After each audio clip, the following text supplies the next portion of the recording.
उन जनजाति को मत छुओ। इस आदमी ने पेड़ के नीचे अजीब सी आवाज की। कुछ मिनट बाद पेड़ पर एक जहरीला कीड़ा मिला। उसने उसे पकड़कर पत्तों में डाल दिया, फिर सारा विष निकालने के लिए एक कांटा निकाला। बेखौफ हत्या का हथियार पूरा हो गया है। लक्ष्य को सामने आता देख उसने अंदर जहर डालने के लिए बांस की नली निकाली। उसने प्रतिद्वंद्वी के गले में तीर मार दिया। कुछ सेकंड बाद वह गिरकर मर गया।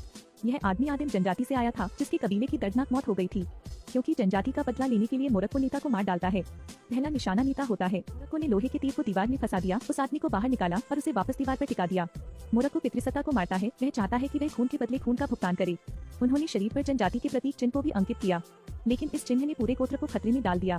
यह पुलिसकर्मी खोज रहा था। उसके अधीनस्थों ने उसे बताया कि एक चिकित्सा बैरक थी जिस पर जनजाति द्वारा हमला किया गया था। धनुष और बाण ठीक वैसा ही है जैसा मोरक्को ने छोड़ा था। इस वजह से पुलिस को गलतफहमी हो गई और मोरक्को को माँ द्वारा धोखा दिया जा रहा है। उसने मोरक्को को झूठ बोलने का काम सौंपा कि वह भागने के लिए पैसे देगा, लेकिन मलिंडा नहीं चाहती कि मोरक्को लोगों को मारे। क्या आप दूसरा तरीका जानते हैं? वह क्या करेगी? मलिंडा जवाब नहीं दे सकी, लेकिन वह नहीं चाहती थी कि मोरक्को बदला ले। उसने बस स्टेशन का स्थान पूछा। वह यहाँ से जाने का इरादा रखती थी, लेकिन वह निशाना बन गई। उसने किसी को यह रहस्य उजागर नहीं करने दिया, इसलिए जब वह चली गई तो उसने धमकी दी। मलिंडा ने बचने के लिए दरवाजे पर लात मारी। उसने एक वीडियो रिकॉर्ड किया जो ऑनलाइन प्रसारित किया गया था। उसने बैरक में जनजाति के मारे जाने की कहानी सुनाई। अरबपति पागल हो गया। उसके अधीनस्थ काम पूरा नहीं कर सके और उसने उसे पीट पीट कर मार डाला। उसने वकील को काम करने दिया। वह कानून का इस्तेमाल करना चाहता था। पुलिस चेकिंग कर रही है। उन्होंने 2 लोगों को मोरक्को को मारने के लिए भेजा है और अब वे जनजाति का सामना कर रहे थे। दोनों पक्षों में बहुत तनाव था। इस समय हत्यारा आ गया था। एक ही समय में 2 धनुष और बाणों ने उन्हें मार डाला। इधर पुलिस ने उन्हें घेर लिया और वे सभी गिरफ्तार कर लिए गए। पुलिस को दोनों हत्यारों पर भी शक है, लेकिन उनकी कोई पहचान नहीं है। मोरक्को ने उस व्यक्ति को मारने के लिए काली मिर्च के पाइप का इस्तेमाल किया जिसे मार्क ने अनुरोध किया था, लेकिन उसके कबीले के लोगों को ले जाया गया। इस जनजाति पर ध्यान न दें। पुलिस उन्हें डिटेंशन सेंटर ले जा रही है, लेकिन उन्हें नहीं पता कि उन्हें एक संकट से निपटना है। यह व्यक्ति गोत्र का संरक्षक है। वह गोत्र के लोगों को किसी को छूने नहीं देता। देश ने भी नहीं माना। उनकी नजर में कुल के लोगों से बढ़कर कुछ नहीं है। ये पुलिस वाला अपने कुत्ते को बचाना चाहता था और इस कुत्ते ने अपनी जान भी बचा ली। उन्होंने स्थिति देखी तो धनुष बाण से उनके पैर में चोट लग गई। पुलिसकर्मी के पैर पर जोर से पैर रखते हुए वह आदमी लुढ़क गया। उसने धनुष बाण उठाया और कुत्ता पुलिस वाले के पास दौड़ा। पुलिस को बख्शने का फैसला करते हुए मोरक्को ने धीरे धीरे धनुष और तीर नीचे रखा। उसने सभी को गांव वापस जाने दिया। उसे अरबपति को मारना चाहिए, तभी जनजाति सुरक्षित रहेगी। बड़ी मात्रा में मीडिया को आकर्षित करने के बाद सरकार के सशस्त्र बल मोरक्को को रोक नहीं सके। पुलिस की क्षमता पर सवाल उठाया गया था और वरिष्ठ अधिकारी बहुत नाराज थे। उसने मोरक्को के मामले को सौंपने के लिए कहा। फिर पूरे शहर में मोरक्को की खोज की, लेकिन कोई फायदा नहीं हुआ। मलिंदा को एक दोस्त मिला जिससे उन्होंने अरबपति को मिलवाया। वह जानती है कि अरबपति क्या चाहता है। यह पता चला है कि एक बड़ा हथियार ग्रेड यूरेनियम खनिज जमा है जो परमाणु हथियारों के लिए मुख्य कच्चा माल है। यदि खनन किया जाता है तो अरबपति का भाग्य आधा भारत खरीद सकता है। इसलिए उसने जमीन पर कब्जा कर लिया। इतने में बाहर से एक कार की आवाज आई जो वाकई अरबपति की मातहत थी। जिस आदमी ने कहा कि वह अरबपति को नहीं बताना चाहता, उसने अपना रहस्य खोल दिया, लेकिन इन लोगों ने किसी को नहीं बख्शा। उन्होंने उस शख्स को मार डाला। मलिंदा ने उस आदमी को टुकड़े टुकड़े होते देखा। जब तक उसने ध्यान नहीं दिया तब तक वह जा चुकी थी। मलिंदा ने मार्ग के माध्यम से मोरक्को पाया। उसने कहा कि जनजाति की रक्षा के लिए अरबपति को मारना जरूरी है, लेकिन अरबपति विदेश चला गया। उसे कैंसर हो गया और उसे इलाज के लिए विदेश जाना पड़ा। मोरक्को को विदेश जाना है, लेकिन हर जगह वांछित वारंट है और अब विदेश जाने का एक ही रास्ता है। नकली दस्तावेजों को चिन्हित किया और उसे मोरक्को में वापस थप्पड़ मार दिया। फिर उसे तीरंदाजी प्रशिक्षण के लिए भेज दिया। अगर वह चैंपियनशिप जीत सकता है तो वह प्रतिस्पर्धा करने के लिए विदेश जा सकेगा। तीरंदाजी के उपहार के लिए धन्यवाद। मोरक्को जीत गया। मोरक्को और टीम खेलने के लिए विदेश जाती है। मलिंदा उसे अपनी देखभाल करने का निर्देश देती है। मोरक्को ने मलिंदा जनजाति को ठिकाना बताया है। अगर मैं वापस नहीं आ सकता फिर कृपया जनजाति की देखभाल करने में मेरी मदद करें। अगले दिन पुलिस ने टेबल पर अखबार देखा तो पता चला कि मोरक्को विदेश चला गया है, लेकिन इस तरफ जांच के बाद पता चला कि अरबपति को कोई कैंसर ट्यूमर नहीं है। यह चमत्कार सबसे अधिक संभावित रूप से उस प्रकार के पत्तों के कारण था जो पितृपक्ष ने उसे पहले दिया था।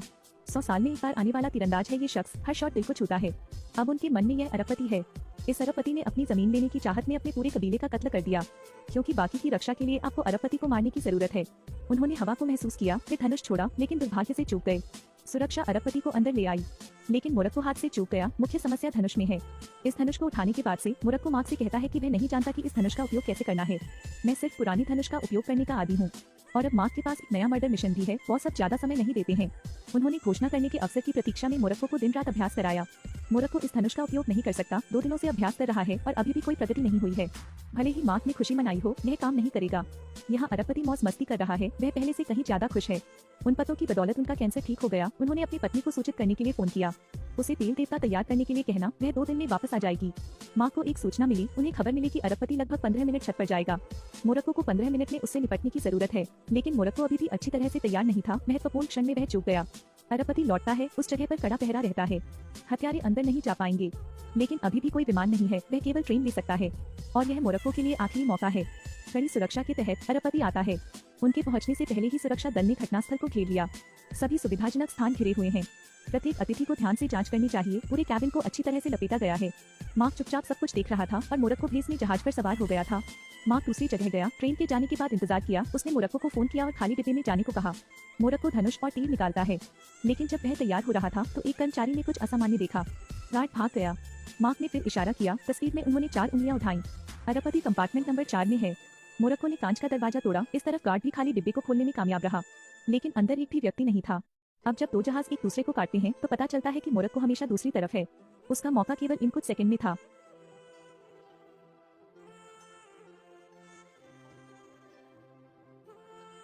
महत्वपूर्ण क्षण में पुलिस को घेर लिया गया और मोरक्को को गिरफ्तार कर लिया गया। अरबपति का शव देश वापस लाया गया। यह अंत नहीं है, मैं कसम खाता हूँ। इस लड़की का हथियारों द्वारा पीछा किया जा रहा है। वह एक पेड़ पर भागती है और वहाँ छिप जाती है, लेकिन दौड़ते समय उसका पैर पूरी तरह जख्मी हो गया। उसने बिना आवाज किए अपना दर्द दबा लिया, लेकिन दुर्भाग्य से उसे एजेंट कुत्ते ने खोज लिया। उसने भयंकर कुत्तों के भौंकने को देखा। इस समय आकाश में हर जगह कौवे उड़ते थे, संकेत करते थे। जंगल में जानवर चिल्लाते थे। छोटी बच्ची अब मुस्कुराई। उसे पता था कि जंगल में जानवर उसकी रक्षा के लिए आ रहे हैं। शिकारी कुत्ते अपने स्वामी को काटते हैं। सभी ने अपनी बंदूकें उठा ली। इस समय मुख्य पुरुष दिखाई दिया। आप मोरक्को के हैं जो अभी अभी जेल से छूटा है। कुछ समय पहले अरबपति की पत्नी ने जनजाति को मारने के लिए हथियारों से संपर्क किया। बदला लेने के लिए उसने मोरक्को पर कब्जा करने के लिए बहुत पैसा खर्च किया। जल्द ही एक कार आई। उन्होंने दरवाजा तोड़ा और फिर बाकी जनजाति को खोजने गए। पक्षी चहचहाने लगे। जनजाति के सदस्यों को संकेत दिया कि कोई जंगल में प्रवेश कर रहा है। उसने दूसरे व्यक्ति को सभी को सूचित करने दिया, फिर जमीन पर औंधे मुंह कर लिया। बहुत सारे लोग आ रहे थे, लेकिन उसने अभी भी हार नहीं मानी, बल्कि इलाके का फायदा उठाया। अनगिनत गोलियां चली। उसने पीछे मुड़ने की हिम्मत नहीं की। एक चिड़िया है जो मोरक्को को इशारा करती है। मोरक्को चिड़िया को इशारा करता है। उसके हाथ पर एक रंग बिरंगी चिड़िया बैठी थी। उसने जेल के दरवाजे को सफलतापूर्वक खोलने के लिए इसका उपयोग करते हुए पक्षी को सहलाया। इस ओर, जो कि शत्रु सेना बहुत बड़ी थी, पूरे कबीले को घेर लिया गया था। जल्द ही वह मारा गया। बेटा रिपोर्ट करने के लिए जगह पर लौट आया, लेकिन हथियारों ने अपने ठिकाने का पता लगा लिया। आदिवासियों को बेरहमी से मार डाला गया, क्योंकि सबकी रक्षा के लिए बच्चे पहले जंगल में भागते हैं। वयस्क अपने बच्चों के लिए समय खरीदने के लिए अपने जीवन का उपयोग करते हैं, यह जानते हुए कि वह मर जाएगा, लेकिन वह आदमी फिर भी संघर्ष करता रहा। हत्यारों ने महिला को तस्वीरें भेजी, लेकिन उसे पता चला कि कुछ गड़बड़ है। बच्चों के शरीर नहीं है। इस समय बच्चे जंगल में भाग रहे थे। दुर्भाग्य से एक छोटी बच्ची नीचे गिर गई, लेकिन हत्यारों ने वहाँ पीछा किया। क्योंकि सभी को शामिल न करने के लिए उसने सभी को पहले जाने के लिए कहा, जबकि उसके पास समय था। वह जनजाति के पुराने स्थान पर गई। उसने छिपे एक छोटे से पेड़ के पास, लेकिन वह हाउंड द्वारा खोजा गया था। उसकी निराशा में मोरक्को आ गया। जंगल के नेता के सामने ये हत्यारे मोरक्को के लिए कुछ भी नहीं है। मोरक्को उसे मारने की कोशिश करता है, लेकिन वह मोरक्को से भीख मांगता है। उसने मोरक्को को बताया कि जनजाति में एक गद्दार था। उसने गुस्से से पूछा कि वह कौन है, और उसने कुल्हाड़ी की ओर देखा। वैसे भी कौन है? इस दौरान जब पुलिस ने मामले को पलटा तो उन्हें सच्चाई का पता चला। जिन जनजातियों के साथ वह एक बार जुड़ी थी, वे मारे गए और फिर गायब हो गए। यह लड़की उतनी अच्छी नहीं दिखती जितनी मैंने सोचा था। तो मोरक्को को क्या करना चाहिए?